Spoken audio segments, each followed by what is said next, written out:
Okay, my friends, so now we're on the caffeine content of drinks database. It says it has like 1,000 different drinks. We don't want to look at all this stuff. We just want to look at what are termed energy drinks. So I'm going to click on that tab first. And, we're taking some stuff for granted here, like what makes an energy drink a quote unquote energy drink. And I don't know the answer to that. Honestly, I have no idea what makes something an energy drink.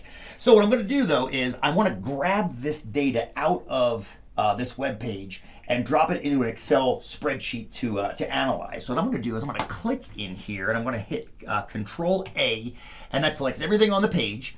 Then I'm going to right click and I'm going to copy it. Now sometimes this works, sometimes other weird stuff happens. Let's just see what happens if I open a blank spreadsheet and I just paste the data in. Okay, so those are all the links if you remember from the top of the web page over here. So let's go back to Excel.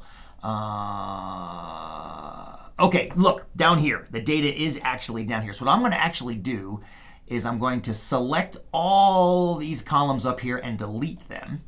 And now, oh, this is looking good. This is looking really good, actually. And now I'm gonna right-click this row, and I'm gonna remove all the hyperlinks, turn things to just text, and I'm also gonna do it on this column. Although I don't think we're even gonna need. Look at that. That actually looks like a legitimate data set, except for the fact that it made column A stupidly wide. Oh, it's because of all this stuff down here. Let's delete all this too. Let's delete all of that. And we got some weird little pictures I'll delete too. This will often happen if you copy data out off of a website. You'll get all kinds of extraneous other stuff. But look at that. It cleaned up really nicely.